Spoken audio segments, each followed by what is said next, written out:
It changed my name from Mike Jordan to Michael Jordan. You know, representing your country, feeling that energy of the United States in '84 and staying in the village and understanding and spending time with all the other athletes and seeing their passion and their efforts. Michael Jordan faced greatness at every level of his career, explosive scorers, dominant big men, and players who defined entire eras of basketball. But every once in a while, even someone like Jordan recognized a different kind of talent, the kind that didn't just compete with the league, but seemed to exist above it. Players whose skill set, dominance, or uniqueness made them feel almost untouchable, even among other superstars. Jordan built his legacy by going head-to-head with the best and proving himself against them. From intense playoff battles to regular season duels, he measured greatness through competition. But there were a few players who stood out in a different way, not just because they were great, but because their game operated on a level that forced even Jordan to take notice. Today, we're looking at the rare group of players Michael Jordan viewed as being on a different level, talents so unique and dominant that they felt like they were playing a completely different game from everyone else on the court. Bernard King.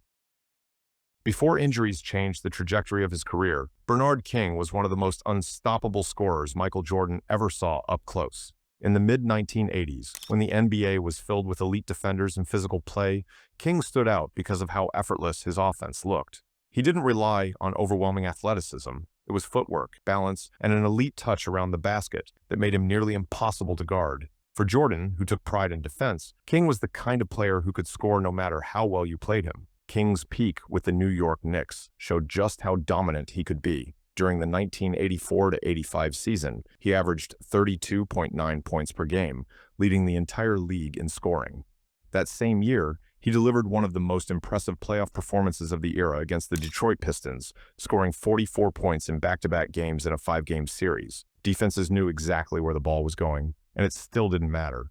King could score from the post, mid-range, and off drives with incredible efficiency. What made King especially dangerous was his ability to control the pace of scoring. He didn't rush, didn't force shots. He picked his spots and punished defenders with precision. Even against top defensive teams, he maintained his efficiency, often shooting well above 50% from the field during his prime. For a player like Jordan, who respected skill and execution at the highest level, that kind of scoring mastery stood out. Although a major knee injury in 1985 limited what could have been an even greater career, King's peak left a lasting impression across the league. Over his career, he averaged 22.5 points per game and earned 4 All-Star selections, but those numbers don't fully capture how dominant he was at his best. For Jordan, Bernard King represented a rare kind of offensive talent, a scorer so refined and unstoppable in his prime that he felt like he was operating on a level few players could reach.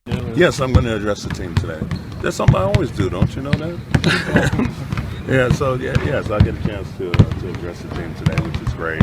I saw them play last week. Unfortunately, that was a loss. But I think the Auburn game will be competitive, but I think it's one they can win. Hakeem Olajuwon. Among all the great centers Michael Jordan faced, Hakeem Olajuwon was the one who combined skill and dominance in a way that felt almost impossible to counter. While many big men relied on size and strength, Hakeem brought footwork, agility, and precision that made him unique. His famous dream shake wasn't just a move. It was a complete system of fakes, spins, and counters that left even elite defenders guessing. For a competitor like Jordan who valued skill at the highest level, Hakeem's game stood out as something rare. What made Olajuwon even more impressive was how he controlled both ends of the floor. During the 1993-94 season, he averaged 27.3 points, 11.9 rebounds, and 3.7 blocks per game, becoming the only player in NBA history to win MVP, Defensive Player of the Year, and Finals MVP in the same season. That year, he led the Houston Rockets to the championship, proving he could carry a team as the clear centerpiece. His ability to protect the rim while also being the primary offensive option made him one of the most complete players Jordan ever evaluated. The following year added even more to his legacy. In the 1995 playoffs, Olajuwon went through a gauntlet of elite big men and elevated his game even further. In the Western Conference Finals against league MVP David Robinson, he averaged over 35 points per game, outplaying one of the best defenders in the league. Houston went on to win the championship again, showing that Hakeem's dominance wasn't just a one-time run, it was sustained excellence under pressure. For Jordan, players who could take over games with skill rather than just physical advantage always earned a different level of respect. Olajuwon's ability to score in the post, defend the rim, and lead his team to back-to-back championships placed him in a category of his own. With career averages of 21.8 points, 11.1 rebounds, and 3.1 blocks per game, along with 2 championships and a legacy built on two-way dominance, Hakeem represented a level of basketball mastery that very few players in history have reached. We played them at home. They did what they were supposed to do. They won the game. So until they play now, then we have to take advantage of that opportunity. So we'll see when they come. It should be fun, competitive, and that's what it's all about. Wilt Chamberlain. Long before Michael Jordan ever stepped onto an NBA court, Wilt Chamberlain had already stretched the limits of what seemed humanly possible in basketball. When Jordan studied the history of the game, Wilt's name stood out not just because of records, but because of the gap between him and everyone else in his era. It wasn't just dominance, it was separation. The kind of dominance where comparisons almost stopped making sense.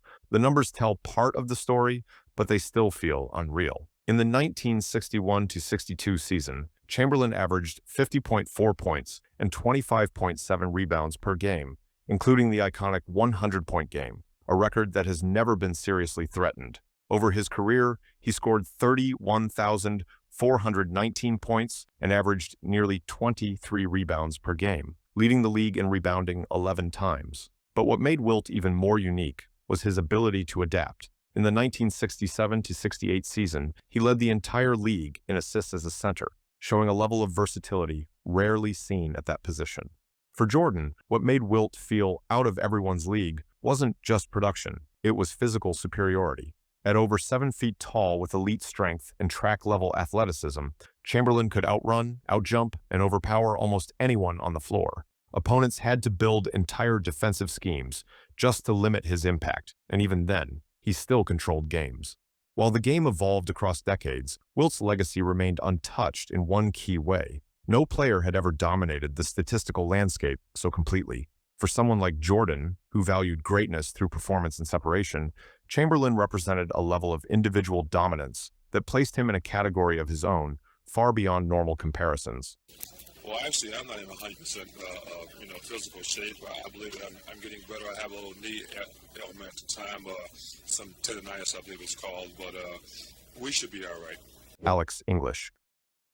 Alex English is often overlooked in conversations about all-time great scorers, but when Michael Jordan studied the game closely, he understood just how special English really was.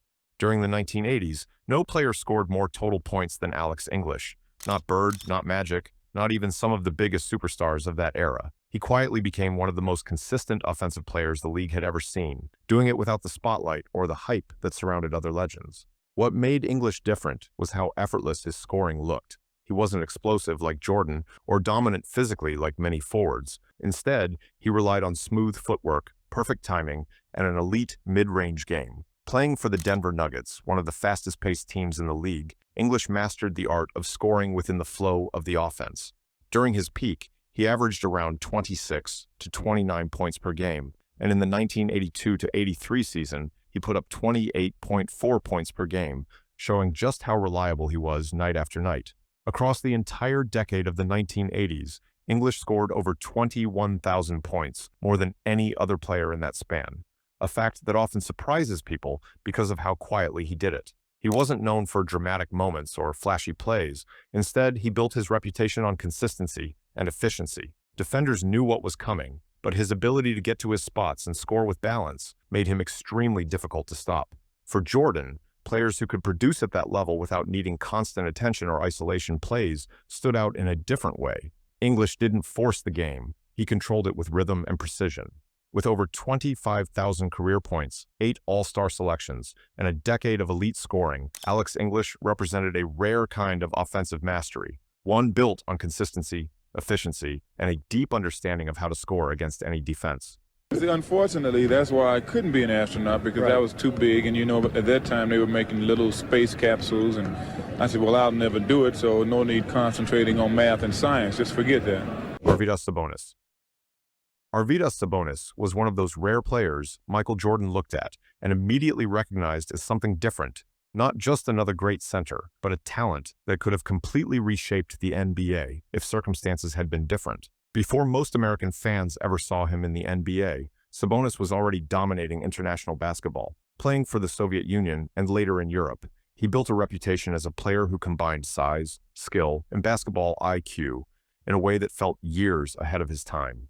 At 7'3", Sabonis had the physical presence of a traditional center, but his game was built more like a modern playmaker. He could pass, shoot from the perimeter, and control the tempo in ways that very few big men had ever done before. In the 1988 Olympics, he helped lead the Soviet Union to a gold medal, defeating a USA team filled with top college talent. That performance showed the world that Sabonis wasn't just a European star, he was one of the most complete players anywhere. By the time he finally arrived in the NBA with the Portland Trail Blazers in 1995, injuries had already taken away much of his athleticism. Even then, at over 30 years old, he still averaged around 14.5 points, 8 rebounds, and nearly 3 assists per game during his early NBA seasons, showing flashes of what he could have been at full strength. His ability to pass from the post, stretch the floor, and read the game made him a unique presence, even in a league filled with elite big men. For Jordan, Sabonis represented a what-if scenario that few players could match. Had he entered the NBA in his prime during the mid to late 1980s, many believed he could have challenged the dominance of the best centers of that era. His combination of size, skill, and vision made him feel like a player ahead of his time, the kind of talent that didn't just compete within the league, but seemed capable of changing it entirely. For belief in me and help me after serious injury when I have to come back to professional basketball and to be Olympic champion and to be tonight here together with Bill Walton and all of you. Thank you very much. Kareem Abdul-Jabbar. When Michael Jordan looked at the history of the game, Kareem Abdul-Jabbar stood out as the standard of sustained excellence. Kareem didn't just dominate for a few seasons, he controlled the league across 2 different decades. From his early years with the Milwaukee Bucks to his championship run with the Showtime Lakers, his impact never faded. For Jordan, who valued both peak dominance and longevity, Kareem represented a level of consistency that very few players in history have matched. The foundation of Kareem's greatness was the skyhook, a shot that remained virtually unstoppable throughout his career. Defenders could contest it, but very few could actually block it. That single weapon allowed Kareem to score efficiently year after year, regardless of defensive schemes or physical matchups. In the 1970-71 season, he averaged 31.7 points and 16 rebounds, leading the Bucks to the NBA championship and earning the league MVP. That was just the beginning of a career that would continue to produce elite numbers well into his late 30s. Over time, Kareem built one of the most decorated careers the league has ever seen. He won 6 MVP awards, the most in NBA history, and finished with 38,387 career points, holding the all-time scoring record for nearly 4 decades. But what made his career even more remarkable was how he adapted. In the 1980s, alongside Magic Johnson, he shifted from being the primary scorer to a veteran leader who could still take over games when needed, including his 1985 Finals MVP performance at age 38, where he averaged over 25 points per game against the Boston Celtics. For Jordan, Kareem wasn't just great because of numbers, it was the way he remained dominant across eras, teammates, and systems. His combination of skill, intelligence, and longevity placed him in a category that few players could reach. Even among the greatest names in basketball history, Kareem Abdul-Jabbar represented a level of excellence that stood above generations. I flew over to Hong Kong and I was the villain, and that ended up being the last movie that he made. Yeah, it's a great photo though. Oh yeah, it was fun working with Bruce. He was a great guy. Larry Bird. Larry Bird was the kind of player Michael Jordan measured himself against, not just because of skill, but because of how he controlled games mentally. When Jordan entered the league in 1984, Bird was already at his peak, leading the Boston Celtics and dominating the NBA. Very early in Jordan's career, he experienced firsthand what made Bird different. In a 1986 playoff game against the Chicago Bulls, Bird dropped 63 points, still one of the highest scoring games in playoff history. After that performance, Jordan famously said Bird was like God disguised as Michael Jordan, a statement that showed the level of respect he had for Bird's ability. What made Bird so difficult to deal with wasn't speed or athleticism, it was his understanding of the game. He knew where every player was on the court, anticipated defensive rotations, and made decisions before defenders could react. During his peak from 1984 to 1986, Bird won 3 consecutive MVP awards, averaging around 25 points, 10 rebounds, and 6 assists per game. That all-around production allowed him to control every aspect of the game without relying on physical dominance.